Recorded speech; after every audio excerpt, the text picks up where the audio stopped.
Welcome, everybody, to this week's episode. We really appreciate you joining us. This podcast really shows us how we can all learn, live, and thrive off of each other.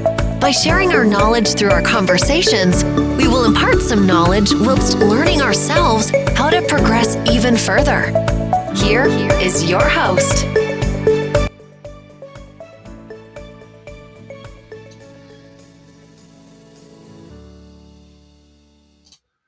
Hello and welcome to Around the World Today, the podcast that unveils complexities behind global headlines to give you a deeper understanding of the world around us. I'm your host, Terry Davis, and we're back with another episode in our series on UK transport.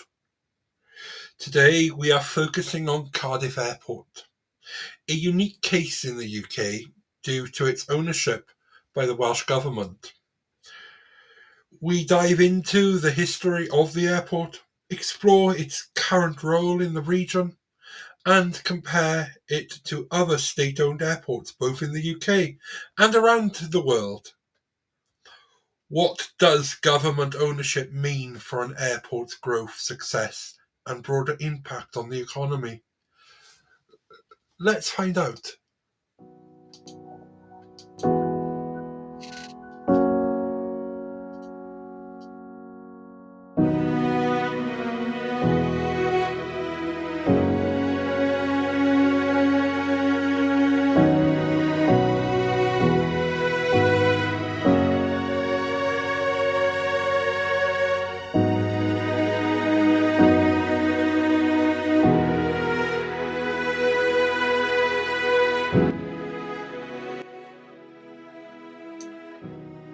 Cardiff Airport is located in the Vale of Glamorgan, has a history that dates back to the 1940s, originally established as a training base during World War II. The airport was known then as RAF Roos, or Royal Air Force Roos.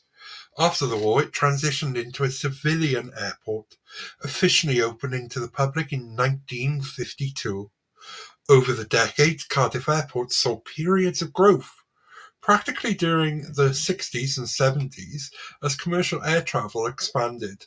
However, it has also faced challenges, practically with competition from larger airports like Bristol, which is just over an hour's drive away from Cardiff.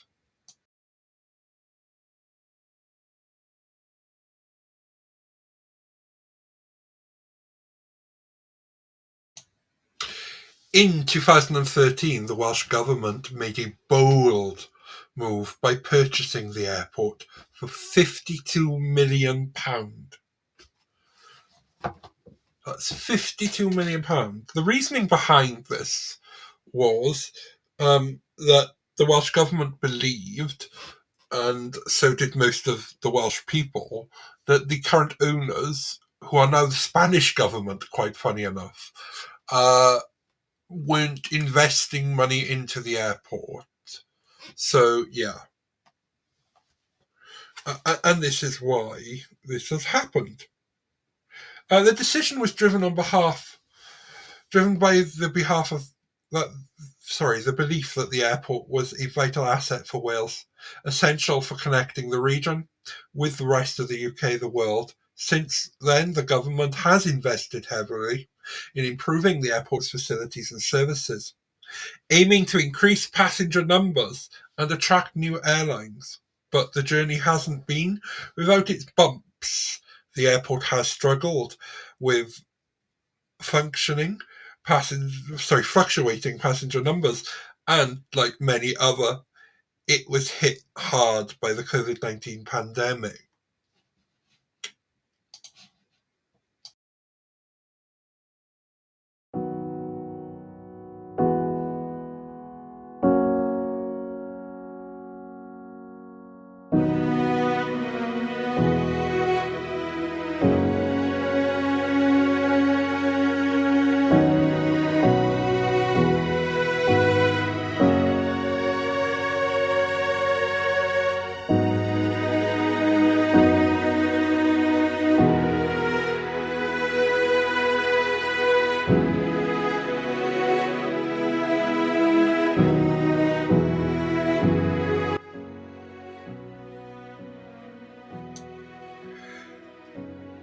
Let's broaden the scope a bit and compare Cardiff Airport to other state-owned airports around the world. One notable example is Copenhagen Airport in Denmark. It's majority owned by the Danish government, which has allowed it to make significant investments in infrastructure and innovation. Copenhagen Airport is consistently ranked among the best in the world, with high marks for efficiency, passenger experience, and sustainability. The Danish government's ownership has enabled the airport to pursue long-term projects that might not have been possible under private ownership, where the focus tends to be on short-term returns.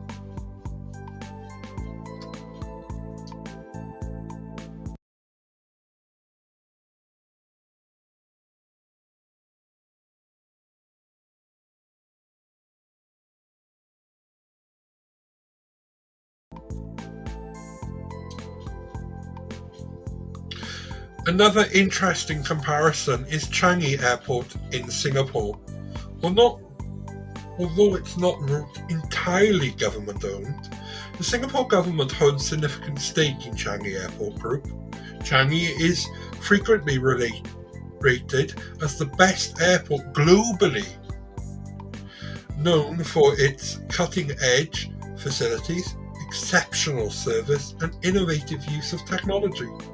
The government's investment has been crucial in maintaining Changi's status as world leader in aviation, with a clear focus on enhancing Singapore's connectivity and economic growth.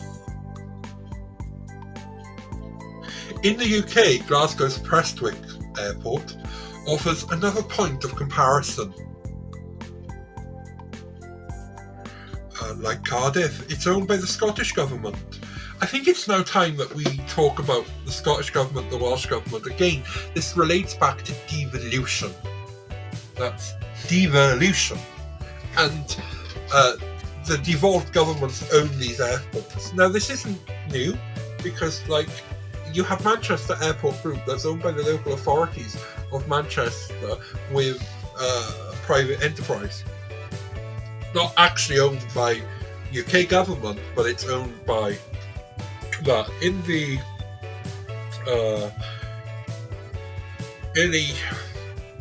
80s and the 90s, there was a big push to, if you're outside of the UK, to denationalise a lot of our assets in the transport industry, such as rail, such as bus, such as airports.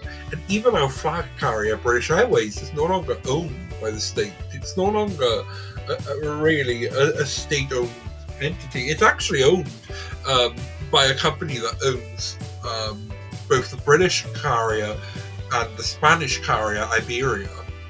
So yeah, and they're I'm glad we brought this up, because they are part of Cardiff Airport's plan, and they are part of Cardiff Airport's community, because they have maintenance. Welcome everybody to this week's episode. And for some reason, it's playing the beginning of this again, because I left the music play because I like the music, and I'm sorry about that. I'm sorry, it's only here at Real Terrier where you do get a few muck-ups now and again, but that's because we're real. Hence why Real Terrier. But yeah, and I've lost where I am. I know, it's shocking. We were talking about Prestwick, weren't we? And yeah, so we can compare Prestwick because it's owned by another devolved administration. However, Prestwick's problem is that you've also got Glasgow Airport, and then an hour away you've got Edinburgh. So it's a pretty saturated market in between two airports, really. So good luck to them. But yeah, here in Wales, the problem we have with Cardiff is that, yes, the Welsh Government are propping it up, but it doesn't benefit the whole of Wales because it's in the south, it's not in the north. Now, yes, the Welsh Government actually owns a second airport in the north. And maybe we'll talk about that in another episode, in another series, if we come back to this, or later on in this series, because I've got a few more topics that I want to hash out. And maybe I can come back to this later on, if it works out. So so the Scottish airport that we were talking about is Glasgow Prestwick, which was bought in 2013 as well, quite funny, to prevent its closure. Since then, Prestwick has focused on maintaining operations and developing niche markets such as air freight and aerospace. However, it has struggled to compete with larger nearby airports like Glasgow International. The Scottish Government has faced criticism for continuing to fund the airport that has yet to return to profitability, highlighting the risks and challenges of state ownership. Now, I noticed that this doesn't bring into a fact that in Spain, and I should have put this in Spain, the airports, most of them are state owned by ANA, and I believe they're called ANA. And Yeah, and that company, like I said, another company, an infrastructure company, was bought by the Spanish government and is now owned, and they used to own Cardiff Airport. A lot of our infrastructure in this country, transport related, was bought by foreign governments and was controlled by foreign governments. So,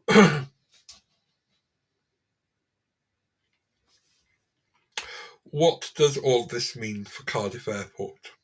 The government ownership allows strategic investments, and it can help protect and develop key regional assets.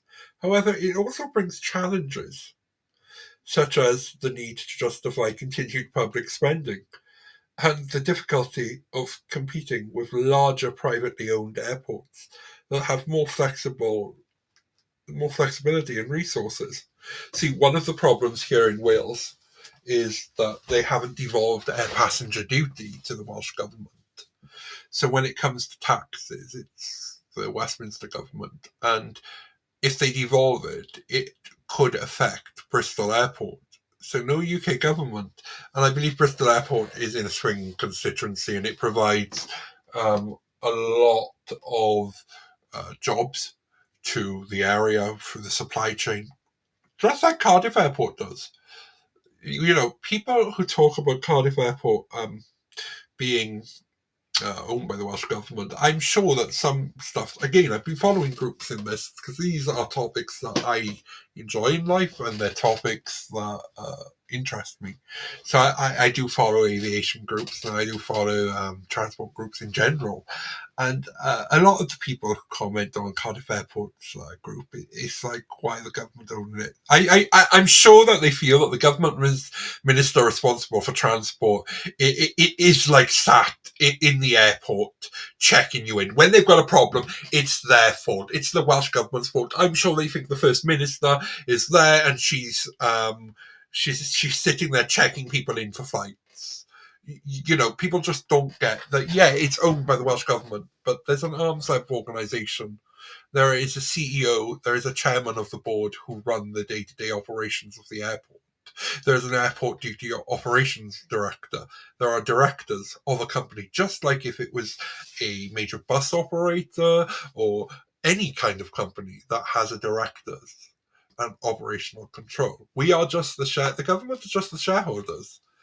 And there are only certain times in the year that the government can actually vote to do stuff of a board. Yes, they can remove board members as a shareholder. They can demand that they get sacked, to know what I mean.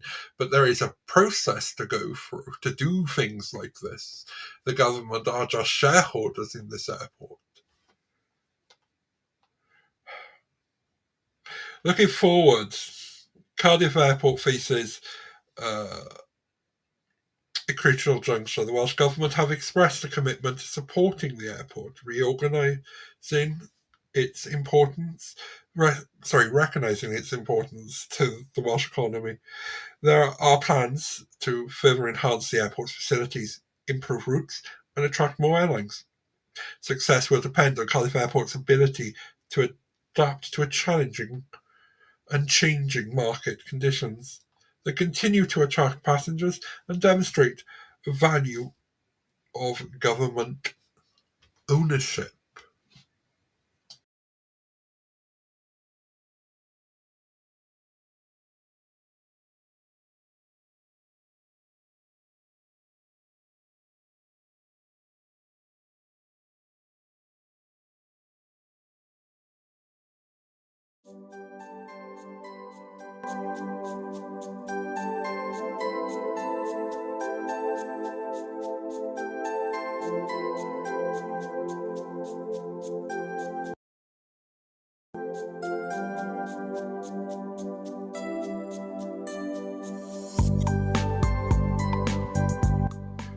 In conclusion, Cardiff Airport is a fascinating case study in the pros and cons of state ownership, while it benefits from long-term planning and government support. It also faces significant challenges in a competitive and rapidly changing aviation market. The comparisons of both state-owned airports show that the right strategies and investments, government-owned airports can thrive and become leaders in their regions, their countries. They're part of the world. The future of Cardiff will depend on sinking the right balance between public interest and commercial viability. One of the things that Cardiff can do is attract more airlines and try to, and they actually do. But I feel that they need to try and tap into a better connectivity to the rest of the transport network. And we're going to be talking about that actually in the last episode, so episode after next, in series episode 5. And I hope that we can come up with the right balance. An airline, Qatar Airways, used to fly from Cardiff Airport before the pandemic. They currently offer a train between Cardiff city centre and London Heathrow to get your flight. Is this a way of integrated travel? Do you know what I mean? Could we do this for a lot of other stuff? But we need an airport. So wouldn't one way be to try and take some of the market from the transatlantic? Maybe take some, try and get those carriers to come in, the low-cost American carriers that are flying to the UK.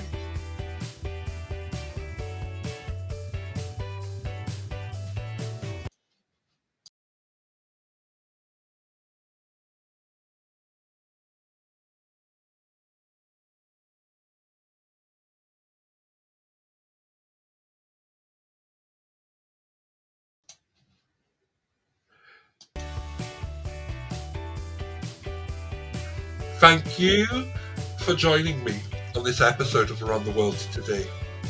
If you found this discussion insightful, don't miss our next episode where we dive in to the debate over the renationalisation of the UK railways and compare the UK's approach with successful models in Europe. Until then, keep exploring the world around you and stay curious.